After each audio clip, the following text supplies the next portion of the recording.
Very pleased to have both of you on the panel. It's a very relevant topic, and both of you have done such fantastic work. To start with Brigadier Garu, you've been in the defense, and from there, like, how did you start the innovation movement that you started, Palisrujana? Thank you very much, 𝐒𝐬𝐴 Sandbox and all the sponsors. Before respond to Pani, don't start my name with retired. I'm not tired. It should be at the end. What introduction, right.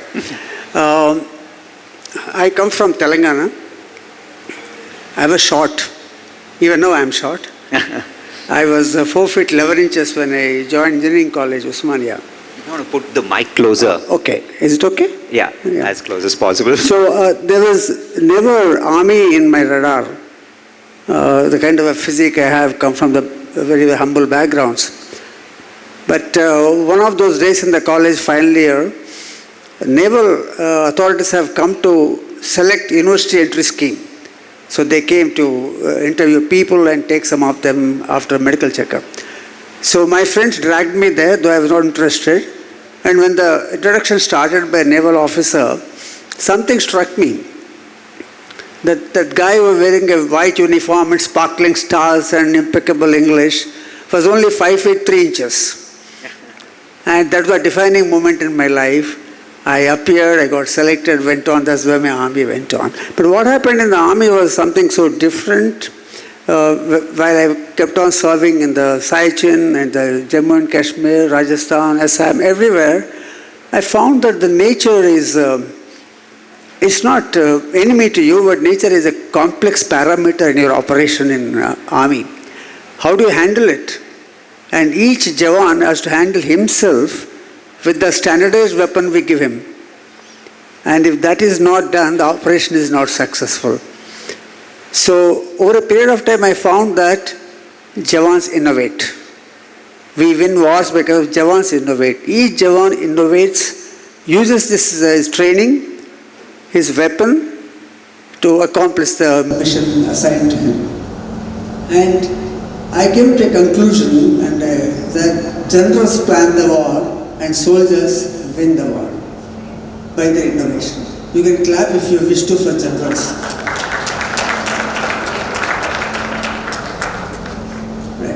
So it became totally consolidated during the Kargil war, where against all odds, the amazing work was done in the open area. They assembled the weapons and did a lot of things.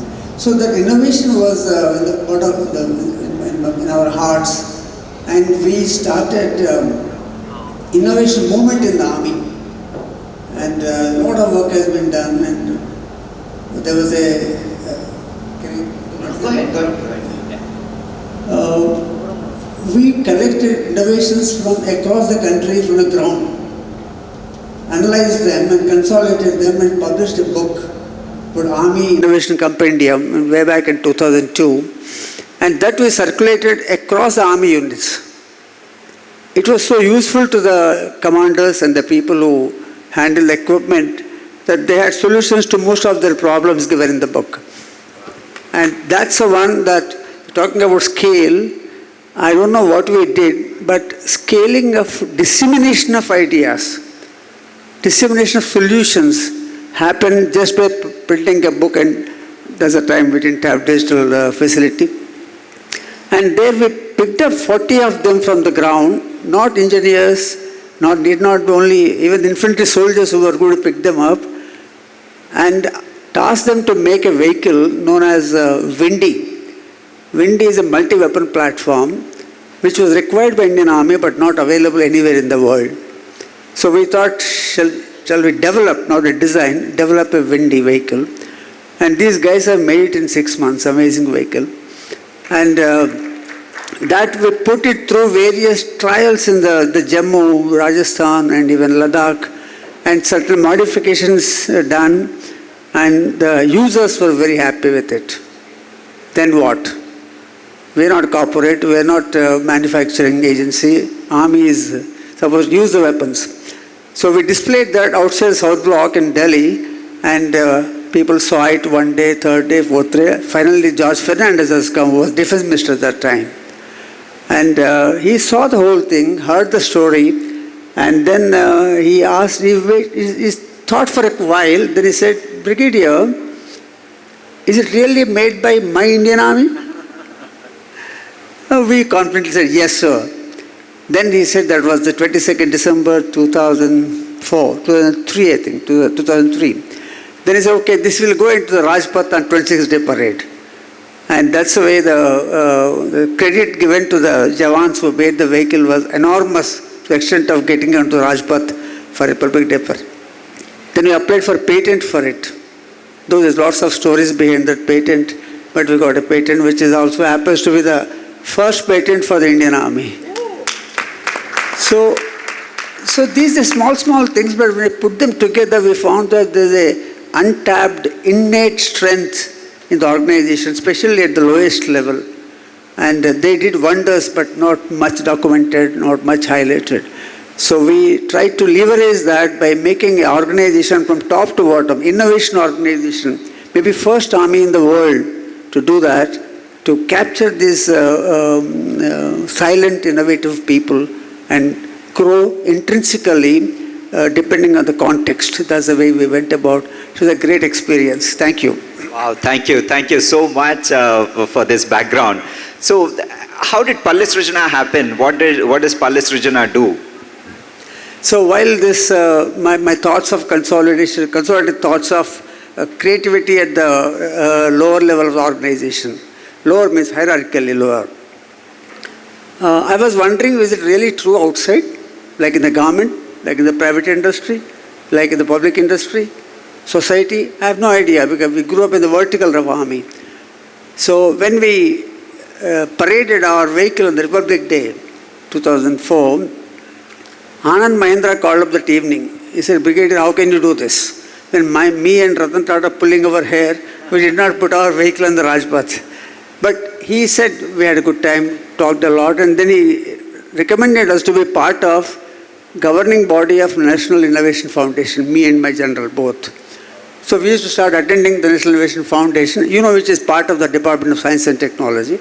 There we saw the database, we met Professor Anil Gupta, we met Dr. Mashelkar, and they are the pioneers who started this NIF. And there we found that they're doing exactly what we thought in the army. They were already there. They believe in the society's creativity, and they're scouting it, documenting it, and doing it. Then I said, I was innocent, but things were happening. I was happy to see that such activities going on in this country.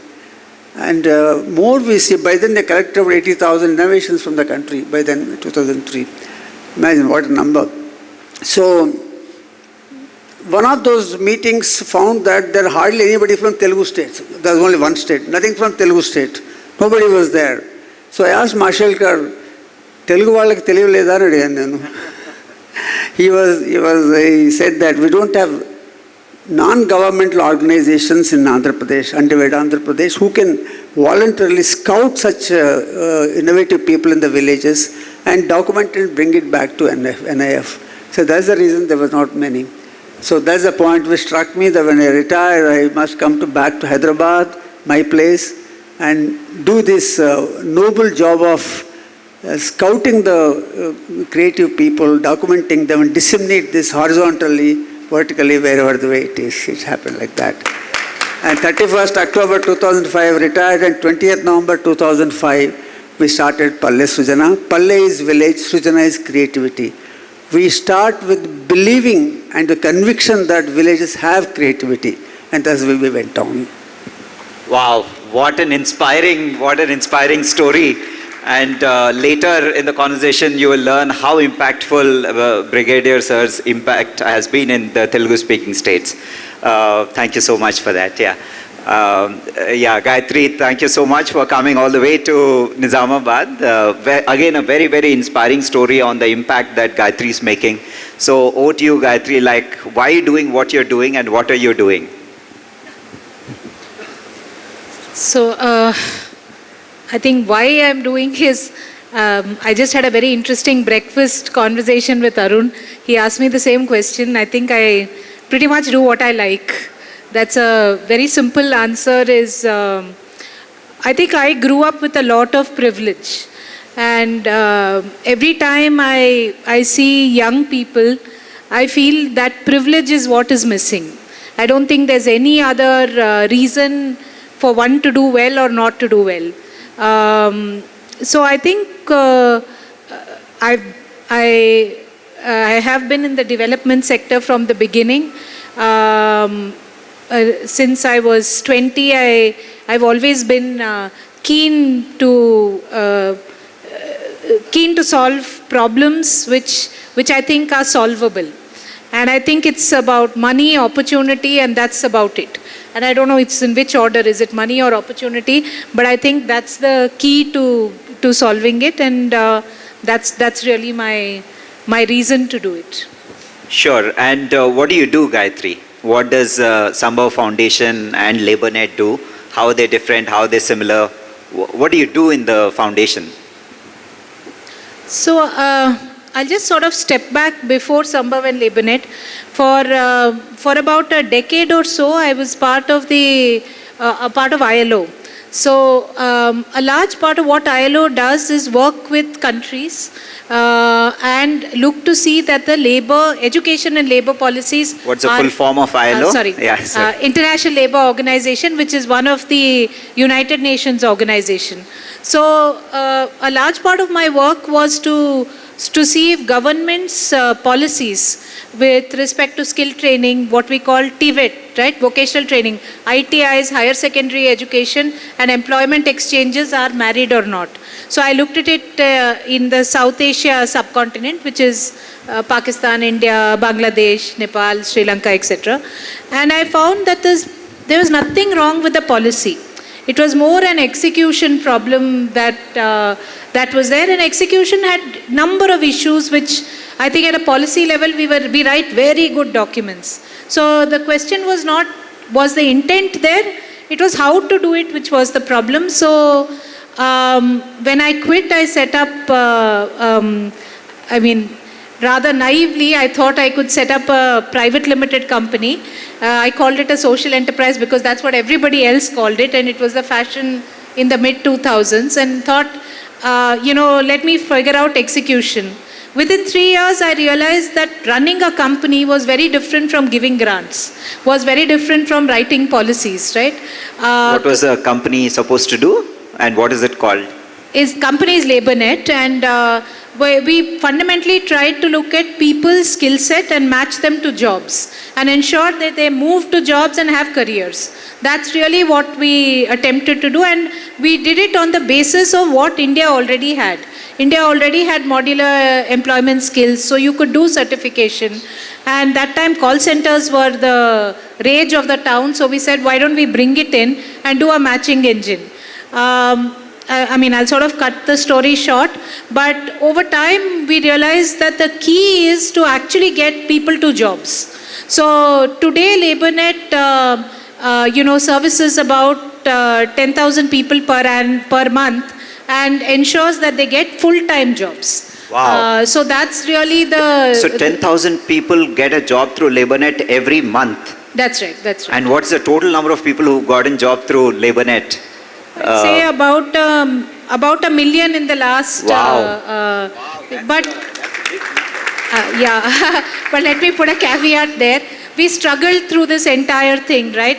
What is a full-time job? Is the person joining? Is the person coming from college? ITI? How do you do a course job match? Is it all monetized? There were a lot of nuances there. So the number looks big, but I think if and when there is time, I will also tell you the nuances where we shouldn't be overly optimistic. I often get very scared, and I actually got my phone thinking to myself, I read a very interesting quote on mediocrity. So I think that's something I would like to remember as I move forward. Yeah, but that's what LabourNet does. Sambhav, what we did is, the COVID actually was a turning point for us, at least for me. I was feeling to myself, look at the amount of money we have taken. If we had done, forget what the government had done or not, if all of us in the not-for-profit and social enterprise did what we were supposed to do, I don't think this country should have had this level of poverty. So I was feeling like we paid ourselves way too much and had too much credit, and therefore I thought, what if we create clusters where people have choices? So today Sambhav runs about 100 what we call clusters, where we have a training center, we work with a government school, we work with a primary healthcare center, and soon we'll be starting to work with waste. We feel this environment, if it is right, then learner and earner absenteeism may be less, and they will continue to move towards a job. So that's what Sambhav does. And what learners are these? These are like, what age group are they? And 100 centers in the sense, where are they? I mean, are they? Yeah. So 100 centers are across India, but 75% are in urban slums. So we've consciously put it in the main roads so that we are visible. So they will be near urban slums, but on the main road. Wanted to give them the status in a sense. So Bangalore, Hyderabad, Pune, Mumbai, Delhi, NCR are our major operations. 25% are in really rural areas. Like, for example, here in Medak, about 20 kilometers from Medak actually. Then, like that, we have multiple places, Jojobera, Dumduma, etc., Ita, etc. What age group are the students? 18 to 30 is our target. So 18 to 30, and from a skill set perspective, we have 5 domains that we deal with. So manufacturing, that is welders, fitters, CNC operators, is assembly operators now, are one major domain. Second, in the last 2 years, we have really grown on the EV service technician, auto service technician and EV. So all of this is very automobile industry, sales, service, manufacturing. We are pretty much very integrated into automotive. The second part of it is in the construction industry, which is how LabourNet started, and therefore plumbers, electricians, painters are the main, steel fabricators are the main group that we deal with. And the beauty and apparel are also something that we've constantly had. So we've always looked at it from a perspective of what does the community need, what is it that the consumer needs. So, and try to map it. Sure. Just one last question. So when you say plumber, do you take somebody who knows plumbing and then do a finishing touch and get them a job, or do you take somebody who doesn't know plumbing and then teach them plumbing and then get them a job? And how long does it take? Actually, the second model where you teach somebody plumbing failed very badly. It didn't succeed at all. The entire construction, when we did it from scratch to train, didn't work at all. It's worked better in an ITI, in an industrial training center where there's a longer period that one has there.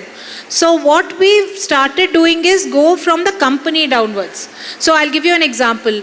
Like with Kohler, we work with plumbers to give them new products. So our training is restricted to the new products that Kohler has. Okay. Or like for example, now we're starting off again with plumbers, with Hyderabad Industries, Polycab, so with electricians. It's upskilling the talent and getting them better jobs. Upskilling and product. What we found is product and service in this is very closely linked. Very nice. So that's what.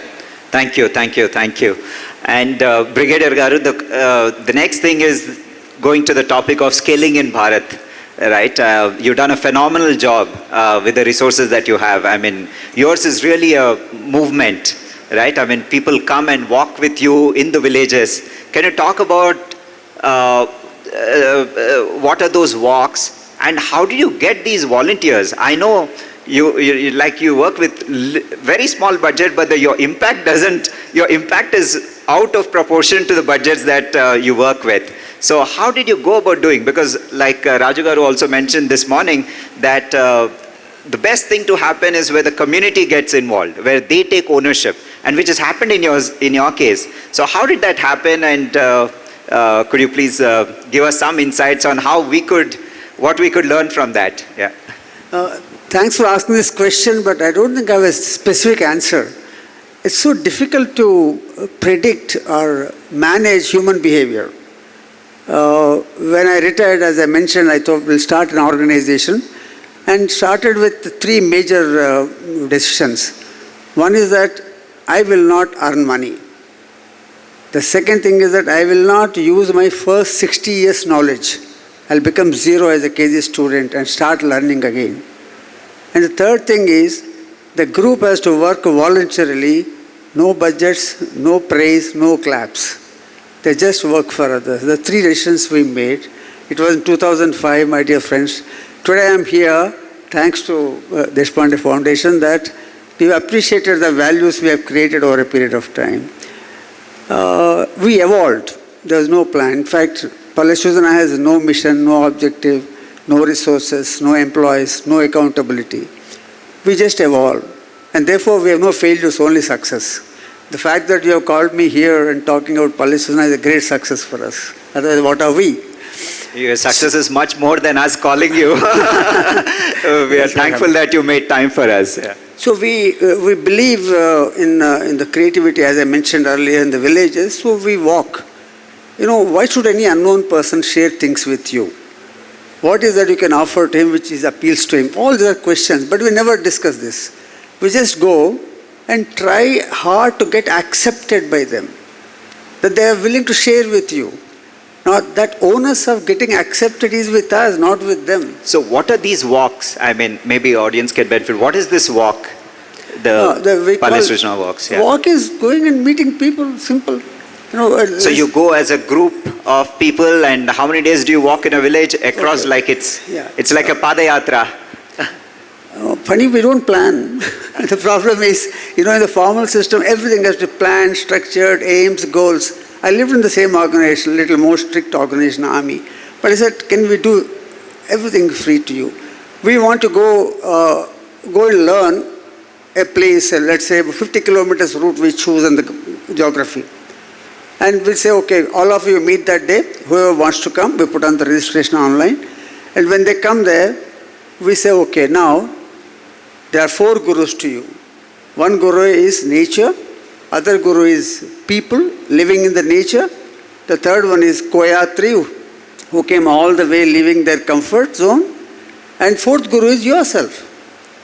Now learn from these 4 people by listening. Listening, learning by listening, not by telling them. Not by telling what they don't know. No, that's not the way. Entire yatra only we learn by listening and sharing. But we will not talk about our knowledge. And the first condition for Shodha Yatra is, before you take a first step in the yatra, make yourself zero or unlearn as much as possible. And that's the way, everything which comes on the way is a learning for us. Like yesterday, I was in the international conference on grassroots. Someone said there's lots of animals coming into the fields and spoiling the crops. He says, Rajasthani farmer was telling, sir, I use the human hair and threw it in the field. And when the animal comes to eat, this hair travels. They stop coming to my field, sir. Nice. Look at the way. Come, clap. We must clap the village knowledge. And all the technology we see doesn't work. And now the human hair has got higher market value now in that area. Everybody wants it. Nice. So how do you get this to know unless you go and talk to them? And talk to them and just be able to share. So very simply, it is human-to-human connection. It's not role. Most of us play roles in our life, not humans. We believe that if you are a human, you play the role. If you are a role, you may not play the human. So in these yatras, all of us go, irrespective of age. Our group age starts from 78 to 7 years. Everybody comes, ladies, gents, everybody. They come as humans, not as this. And the tremendous bonding. Together we learn, together we share, together we interact, and at the end of the day we carry lots of wonderful memories. And these synthesize when you go back to the work, they synthesize and see how such knowledge can be leveraged for the betterment of society. So we have so many methods we started. We started scouting is the one we find them, then documentation is the biggest problem. Because without documentation, we cannot connect them to the formal system. And they need a lot of entitlements in the formal system. The documentation is important. Our documentation in the formal system is parallel. As concurrent, I mean. You start a project, then blah, blah, blah, blah, till the results is concurrent. So documentation is not an issue in the formal system. But there, they have nothing. बोल कैसे किया ऐसे sir सामने आगे है see and write down. Is a retrospective documentation is so difficult, and to make it acceptable to formal system is much more difficult. So our volunteers do a lot of work, and how do? They go and sit at the innovator's house for 3-4 days to understand how he did all these things, how did the journey of innovation was there, and write authentically. So, and then of course lots of other things we do. We don't take funds. Don't give funds.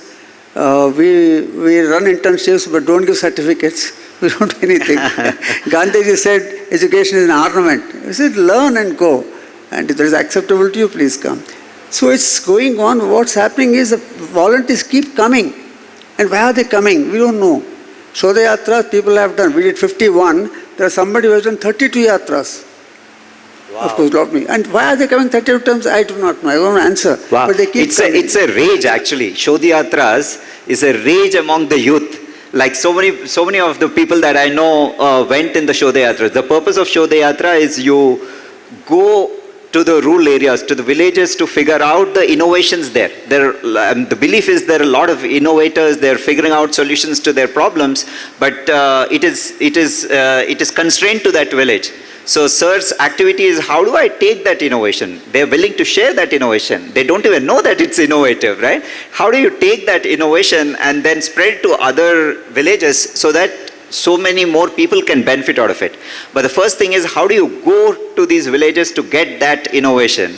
And what will motivate people to go to these villages? But sir has really tapped into the youth, but also happy to learn that. I mean, people from all ages come with you. People who went there, actually I keep getting I'm in the mailing list, so I keep getting that. I really wanted to go, but somehow or the other I could not. But my friends who have gone there, they shared such a, I mean, for them it was such a awakening experience. Like sir said, they don't plan, they just go, they stay in villagers' house. They use their bathrooms. Like girls who went on the Shodha Yatra, they came back and said, it is completely different, like using a bathroom which is not a bathroom, right, in a village, things like that. I mean, it's just amazing. I mean, so many more people want to come we'll wait for you, Manish. Whenever you come, we'll keep waiting for you. One day will come. Absolutely. Just little addition. Yeah, sure. See, Shodha Yatra is a yatra to unlock the hidden knowledge of the people. And firstly, unlocking comes only when you know there's something is there. And you know hidden because you respect that there is a knowledge, then it happens. And it's a frugal life. Totally, you live like them, the villagers.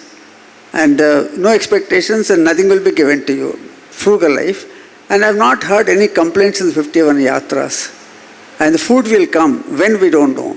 It will come, that is sure. And still people will come there. It's amazing, you know, the yatris display a highest level of human traits with unknown people. And together, we also display amazing respect to the villagers and try to get accepted by them in 3 days. It's a challenge, but all of us do, we smile without complaint. Why it happens? I don't do any discipline, I don't do any lectures, I don't even bully anybody, I just stay there along with them, I learn along with them. It just happens. I think all of us have that goodness in us. How it comes out is the challenges we have. When it comes out, I think anybody can do Shodha Yatra like ours. And after having identified the knowledge, we try to connect them with the formal system or help them whatever they want to, conceptual stage or a prototype stage or a final selling stage. All connectivities we try to give, all voluntarily. When patenting we do through the patent lawyers, we get some funds for them. Connect with design, volunteers, design engineers, volunteers, connect them so that their innovation can be re-engineered and made optimized. All these things go on without money, without organization, just a goodwill and a passion to do something for society. And it's happening.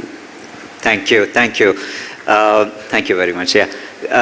Gayathri, so you have actually a large organization with 100 centers. How many employees is that? And what scale, like what budgets and, right, I mean, what challenges also you're facing with such a large organization? Just that is only the Sambhav part of it. Then you have the LabourNet part, but let's focus on the Sambhav part, yeah. So I think coming after Brigadier, I want to tell you that I actually failed to do what you did.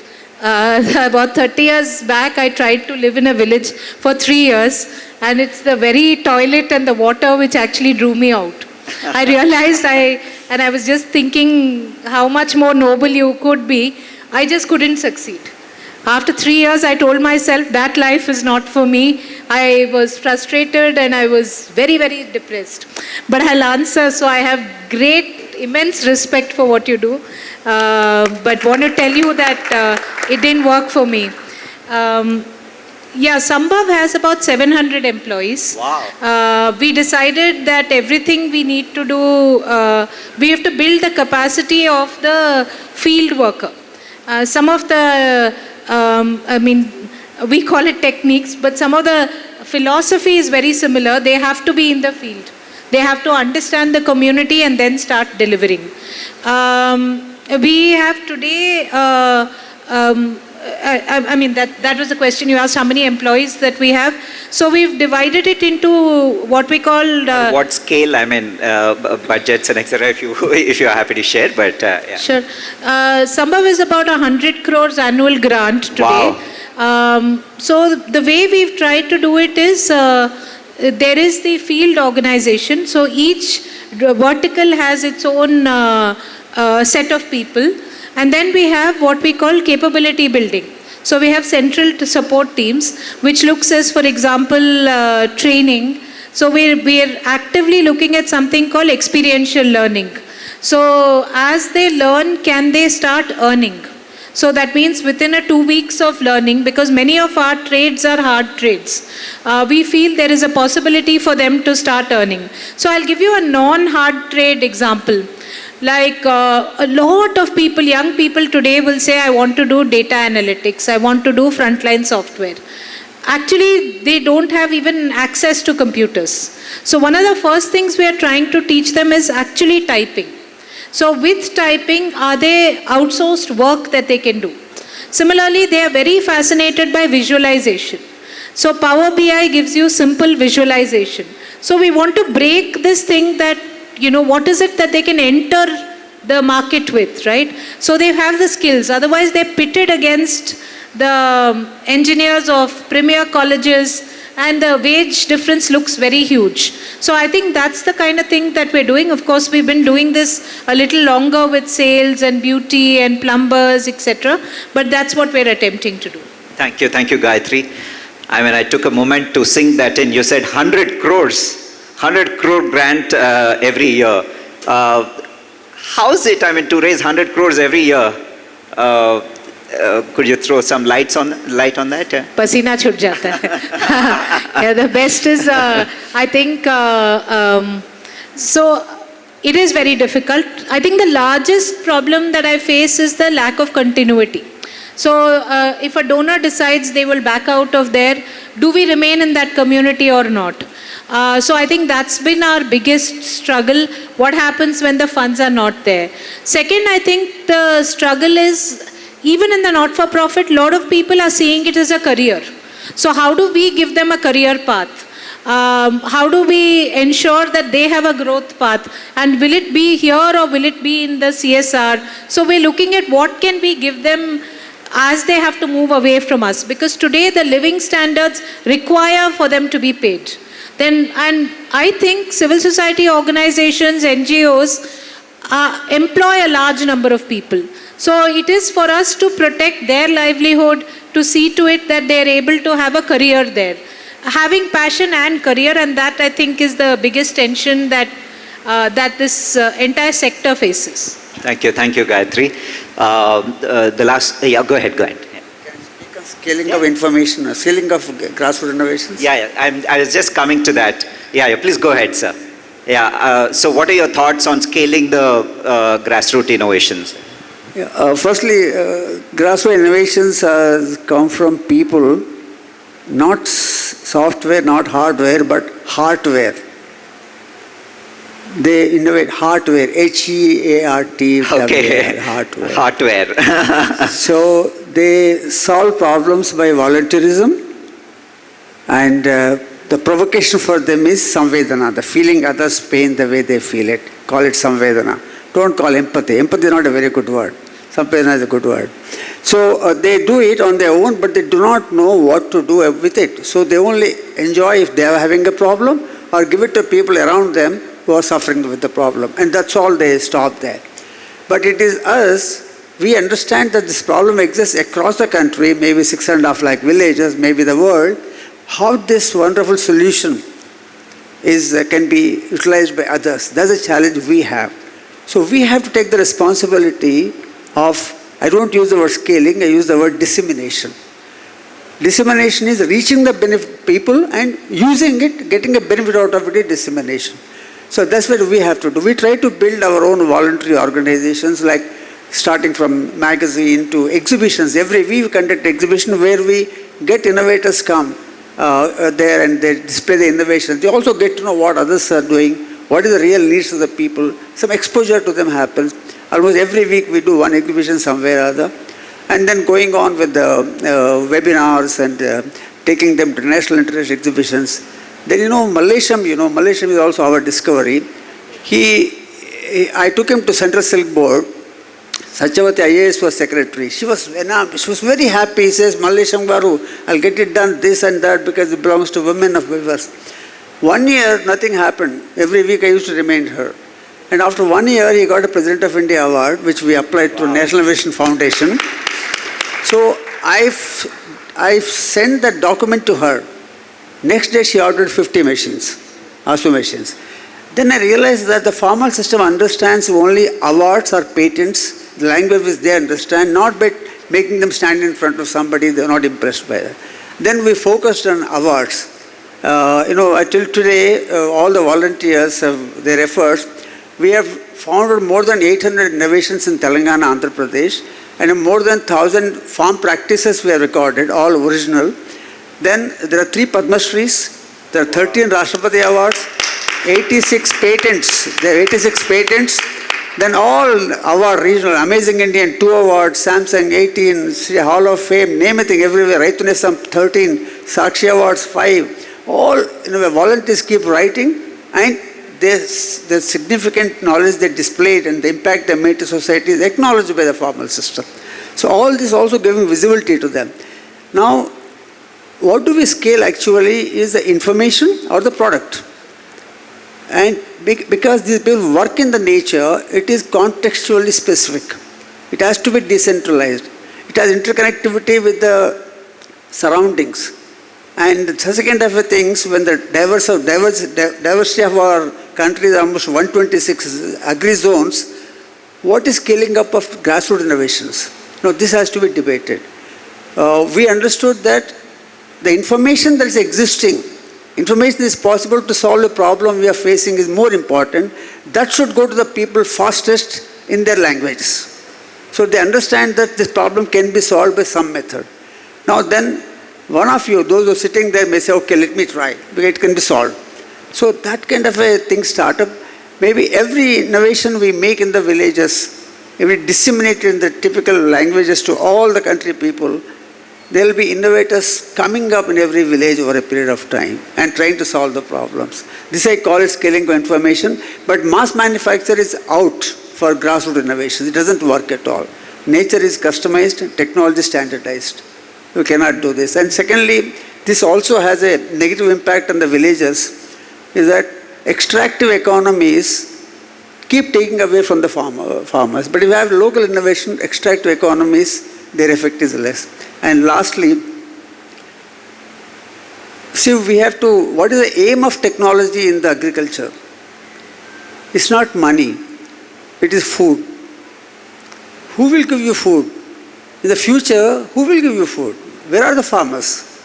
What are you doing for them? Are we allowing them to think what they want to do it, or we tell them that I'll tell you, you do it? There won't be any farmers. Any innovation in Palestinian view is that we have to see whether the food is going to be available or not. with innovation or a technology you put it. If that affects the food, I think all our efforts will not be very useful for the future. Kindly, my request is that, see that. And lastly, Pallisujana believes that cities are made by humans and villages are made by God. Thank you. Nice. Thank you.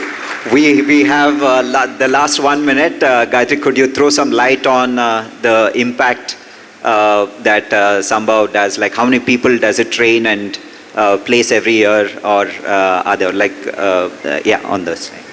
So we have a capacity of about 50,000 young people who come through our training centers.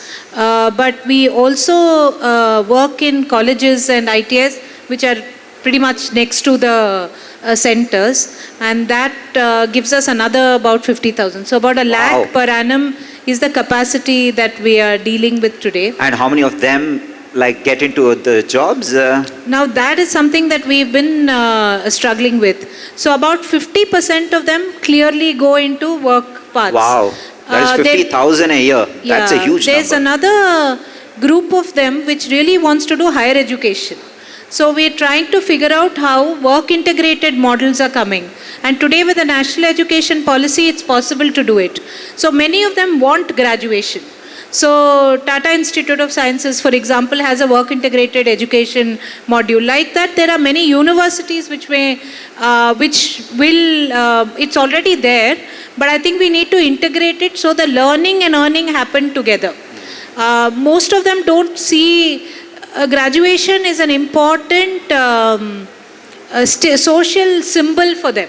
And therefore, I think it is for us to bring vocation and graduation together and see to it they're in a correct path. That's a very good point. Thank you very much. I deliberately didn't leave time for Q&A because both of them are going to be here. I really wanted to throw light on their story, for which 40 minutes is not sufficient. There's a lot more. It's a lot of inspiring work that both of them are doing. So I hope you catch up with them during the day for your personal questions. Thank you so much.